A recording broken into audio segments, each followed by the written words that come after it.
So I recently got to have a chat with Effie Summers Creative, who is a super awesome visual branding guru living over in the UK. And we talked all about the multiple revenue streams that her and her husband have for their business. We talked about creating a bunch of content and actually dug into some of the visual sides of your brand and how that can help you as an artist and creative. If this is your first time here, my name is Lennon, and this channel exists to help you stand out and make money doing meaningful work. While we do get into a lot of stuff about content, I know content can feel really just like daunting as a thing. So I do want to remind you, I have a free guide that will walk you through how to develop 30 content ideas, and it only will take you about 30 minutes. It's also got a bonus video that gives you my insight on how to make better captions for things like Instagram that really connect more with people. It tells more of your story. It's not just the typical like, okay, eating food today, right? All right, so go download that at creativecontentplan.com. Link is in the description below. Let's head over to my interview with Effie. Would you mind me asking, and I don't want you to divulge too much information, like how many revenue streams do you guys currently have? And what's the ultimate goal for you and your husband as you're trying to put this stuff together? Okay, so we have, I would say, about 6 income streams. So the biggest goal is to increase the passive income and to have that much more level with the swapping time for money. So yeah, the goal is to have, at the very least, equal income from passive sources and from swapping time for money. Would you mind kind of giving us a list of those revenue streams and what they are? You don't need to go like super detailed, but yeah, I think it'd be cool. Yeah, so we have the UK business, which is split between the other teachers that bring in money. So they teach students and at schools, and obviously they get a good wage and we take a cut. And then my husband teaches some English students over Skype as well, because those students didn't want to leave him. Mm-hmm. So that's the 2. And then he teaches private students here in Copenhagen. And then we have the online stuff, which is also based in Copenhagen. So that's completely passive. Obviously, it took a lot of work to get the courses together. And he still does YouTube and Patreon. So I sort of class that as one. So that's online courses, YouTube and Patreon. And that's what the main part of the business that we're hoping to grow. And that's a very small income at the moment. And then on my personal stuff is client work, and then eventually some source of passive income as well. That's cool. So just some takeaways here that I think Effie's saying is like, one, just like make sure that you have some idea of, and I love that you guys went for this thing of like, this will be the most beneficial first, which will then allow us to move the needle on the other things, right? You said, let's start here because we know it's going to work. We know it aligns with our passions. You're not taking away from something. You're not like selling out in some situation. You're saying we're building a business here. This is going to take time. So you do the thing that moves the needle the most first, and then you start to branch those out, delegate where you can, and then push into other revenue streams that maybe align more with your deeper passion and allows you to kind of have some money coming in, still loving making that stuff, but you're now like getting into the deeper stuff that you're like, this is what I actually want to do all the time. And now I have something to support that I still love. So you don't have to keep this like, you know, Best Buy clerk job or whatever up here. You can like be doing your thing. So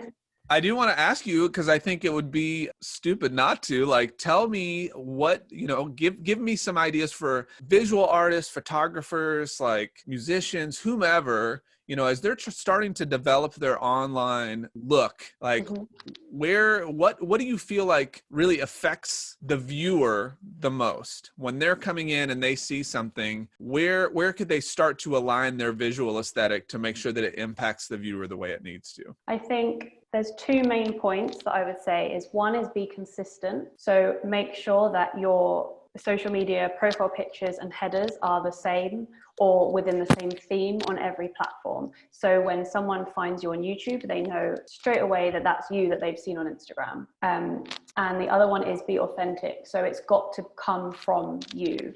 You can't just think, oh, okay, I'll make this random nice design. It's got to develop from your message and from your music or your art in some way. So that research process needs to take a long time, and it shouldn't be rushed. Even if you just make the social media accounts and just wait, I think that to get that initial branding right is really important. Yeah, I love that. And I would say a lot of that really aligns with, I talk so much about your message from like an oral standpoint, like what's your copy say? What's the stuff that you're actually trying to get out there that connects to the audience? And I think, you know, I would say, and I would love your pushback on this, that like, if you know that really well and you know what that why is that you're doing and you know what you're trying to give somebody and why you're trying to give it, that really then lets you build the visual aesthetic around that. Would you agree?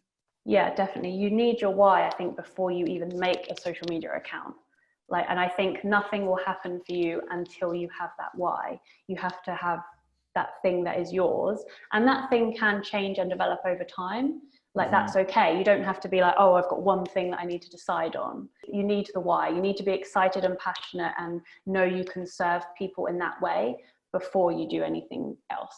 Yeah, I totally agree. Do you, I forgot how I was going to word it. Like, do you, what, I guess, yeah, what's your, cause you're making a lot of content as well. And we'll kind of make this sort of the last bigger question. When you're making a lot of content like you are, and it sounds like your husband's making content as well, sort of what's your thought process when it comes to that stuff? And if you can walk us through like sort of inception of ideas to execution and that sort of thing.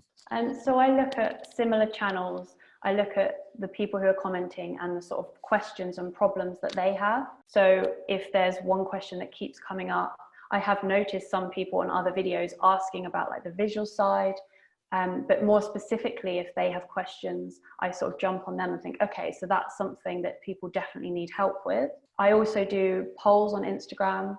So YouTube and Instagram are my main channels, really. I focus on those.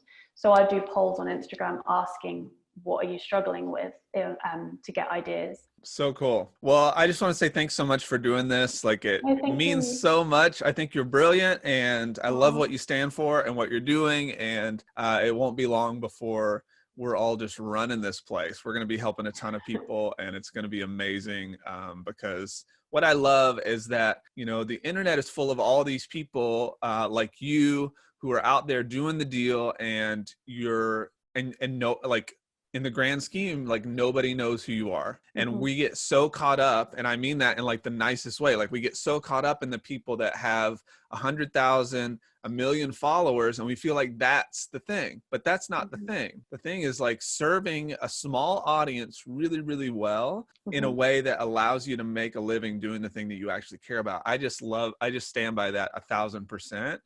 And so I love having people like yourself on here that you're doing the thing that you love to do and you're doing it so well and it's serving people well and you're making a living because of it. So thanks for being a part of this. So I would totally encourage all of you watching this to go watch Effie's channel. I'll make sure that it's linked because I think the way that she presents not only great information from a visual standpoint, so whether you're an artist from like on the visual side of things, you're a photographer, whatever, she has great points on just the visual aesthetic and how you can tie that into your brand, but also just the way that she presents her own business within the stuff, the way she talks about her own business without selling.